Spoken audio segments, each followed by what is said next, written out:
आपको ये कहानी पसंद आए तो एक लाइक जरूर करें। ऐसी ही और कहानियाँ देखने के लिए मेरे चैनल को सब्सक्राइब भी कर लें। भैया 1 किलो कोटू, 1 किलो सिंघाड़ा आटा, सेंधा नमक, व्रत के चावल, साबूदाना 2 किलो ही कर दो। और ये चिप्स व्रत के हैं क्या? हाँ बहन जी, ये आगे सारा माल व्रत के लिए ही है। तो ये व्रत की नमकीन, चिप्स, पापड़ ये सब भी 5-5 पैकेट कर ही दो। अरे गायत्री, तू कुछ खरीद नहीं रही? तूने भी तो नवरात्रि व्रत रखे है ना? नहीं भाभी, व्रत में ये और मैं इतना कुछ नहीं खा पाते हैं। बस थोड़े से आलू ले लूंगी, वही उबाल लूंगी। अच्छा चल ठीक है भैया, ये सामान पैक कर दो और ये आपके पैसे।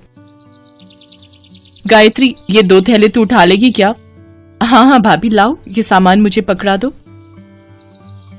बस त्योहार आने की देर है, पर्स खुल ही जाता है। मैंने तो तुम्हारे जेठ जी से कल ही 20,000 रुपए अलग ले लिए थे कि नवरात्रि पूजन के लिए काम आएंगे। कन्या पूजन में बांटने के लिए सामान भी तो लेना है। गायत्री एक काम कर, जरा वो सामने बर्तन की दुकान पर चलते हैं। सोच रही हूँ कन्याओं को स्टील की डिबिया बांट दूंगी।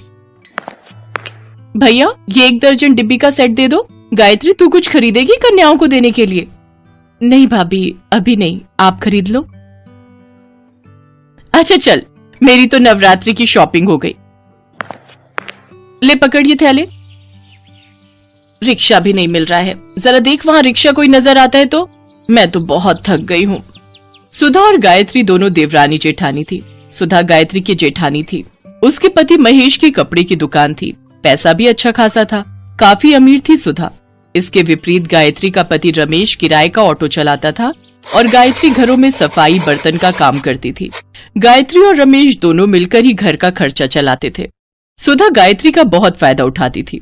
गायत्री सुबह शाम घरों में काम करती तो दोपहर के समय सुधा अपने साथ काम पर लगा लेती।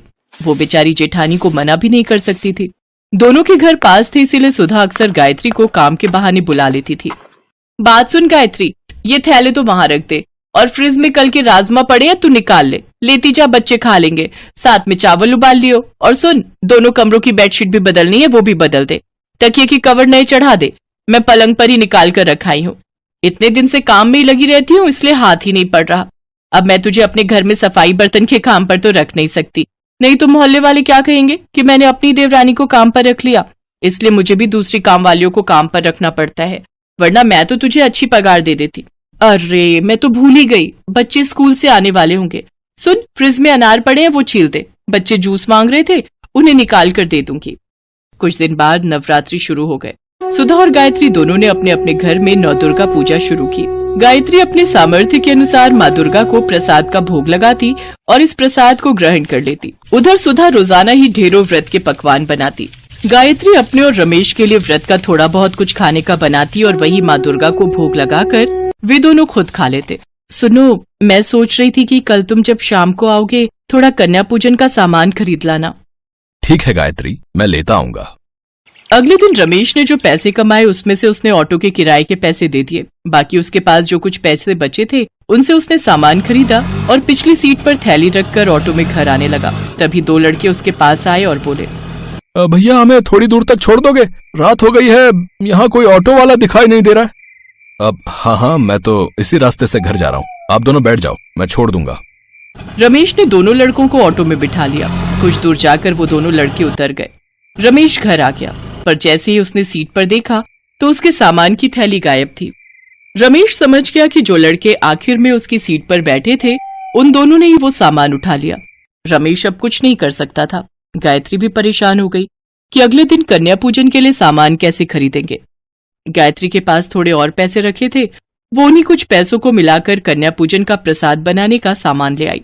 अगले दिन गायत्री ने प्रसाद बनाया और माँ दुर्गा को भोग लगाकर कन्याओं को बुलाने के लिए जैसे ही बाहर गई तभी उसकी जेठानी सुधा ने उसे आवाज लगाई, अरे गायत्री, जरा मेरी मदद कर दे, कंजके आ गई हैं, मैं बैठा लूं, उसके बाद तू उन्हें ले जाना। ठीक है भाभी, मैं आती हूँ। गायत्री सुधा के घर उसकी मदद के लिए चली जाती है। सुनो जी, 9 कन्याओं से ऊपर एक भी कन्या मत बुलाना, बाकी सबको वापस भेज दो। चलो बच्चों जाओ, 9 कन्याएं पूरी हो गई हैं। वैसे भी 12 डिब्बियां लाई थी, 9 बांट दूंगी, 3 डिब्बी घर में रख लूंगी। अरे गायत्री, तेरे दोनों बच्चों के लिए तो कंजक बची ही नहीं। कोई बात नहीं भाभी, मैंने घर में भी प्रसाद बनाया हुआ है। यहाँ कंजकों को पूरा हो गया, ये बहुत अच्छी बात है। अच्छा, मैं बच्चों को ले जाऊं? ये भी इंतजार कर रहे होंगे, इन्हें भी काम पर जाना है। ये सारी कन्याएं ले जाएगी? इतना प्रसाद भी बनाया है तूने? कोई नहीं भाभी, माँ दुर्गा के आशीर्वाद से जितना बनाया है उतना पूरा हो जाएगा। पर कन्याओं का खाली हाथ लौटना सही नहीं। घर में आई कन्याओं को भले ही थोड़ा प्रसाद दे दो, पर उन्हें ऐसे नहीं मोड़ सकती। चल तेरी मर्जी, तेरे जेठ जी बुला रहे, मैं उन्हें प्रसाद दे दूं।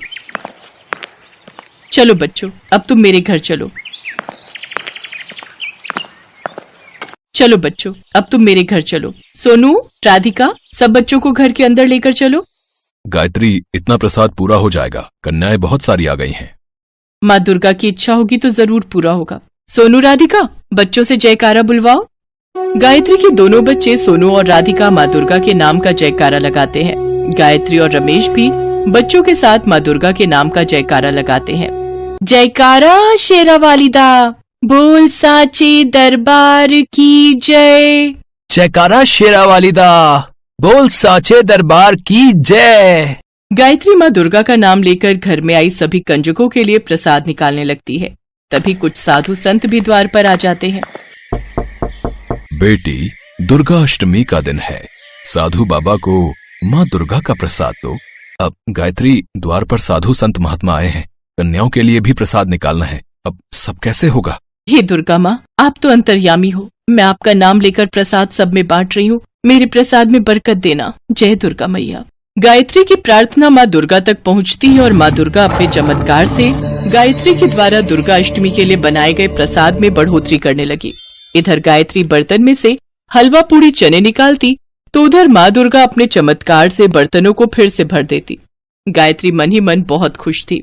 खूब अच्छे से गायत्री और महेश ने कन्या पूजन किया। साथ ही सब साधु संतों ने भी भरपेट प्रसाद खाया। सभी भोजन से तृप्त होकर गायत्री के परिवार को आशीर्वाद देकर खुशी खुशी गए। हे दुर्गा माँ, मैं जानती हूँ ये सब आपके ही आशीर्वाद का फल है। आपके चमत्कार से मेरे बर्तन खाली ही नहीं हुए, प्रसाद से भरे रहे। सुनो जी, माँ दुर्गा की शक्ति अपार है। देखो, बर्तनों में अभी भी प्रसाद बाकी है। हाँ गायत्री, तुम ठीक कह रही हो। आज माँ दुर्गा ने कोई चमत्कार जरूर किया है, तभी थोड़ा सा प्रसाद इतना ज्यादा हो गया। सुनो, तुम और बच्चे मिलकर प्रसाद खाओ, तब तक मैं भाभी को भी थोड़ा प्रसाद देकर आती हूँ। गायत्री टिफिन भरकर प्रसाद जब सुधा के घर ले गई तो सुधा प्रसाद देखकर हैरान रह गई। गायत्री, तेरा थोड़ा सा प्रसाद इतना हो गया कि तू मुझे भी देने आ गई? ये तो बहुत चौंकाने वाली बात है। मैंने तो इतना ढेर सारा प्रसाद बनाया, फिर भी हम घर के लोगों को ही पूरा नहीं पड़ा। कुछ लोग प्रसाद मांगने आए तो मैंने उन्हें खाली हाथ ही लौटा दिया। तेरा थोड़ा सा प्रसाद कैसे पूरा हो गया? हाँ भाभी, सब माँ दुर्गा की कृपा से ही हुआ है। अच्छा, मैं चलती हूँ, आप सब ये प्रसाद खा लेना। गायत्री सुधा को प्रसाद देकर घर लौट आती है। उस दिन माँ दुर्गा के चमत्कार से सचमुच गायत्री के घर के भंडार भर गए। धीरे धीरे रमेश के काम में भी वृद्धि हुई और अब उनकी आर्थिक स्थिति में भी सुधार हो गया। इन सब के पीछे एक ही वजह थी, और वो ये कि गायत्री ने निस्वार्थ भावना से सच्चे मन से नवरात्रि व्रत किए और दुर्गा अष्टमी की पूजा की। भगवान तो प्रेम के भूखे होते हैं। जो भी भक्त प्रेम और श्रद्धा से भगवान के नाम का पूजन करता है, भगवान उस भक्त से बहुत प्रसन्न होते हैं। कहते हैं, माँ दुर्गा अपने भक्तों को कभी भी निराश नहीं करती। यदि उनकी पूजा सच्चे मन से की जाए तो वो अपने भक्तों के सारे कष्ट दूर कर देती है और अपने भक्तों के घर में धन धान्य और सुख समृद्धि की वर्षा करती हैं।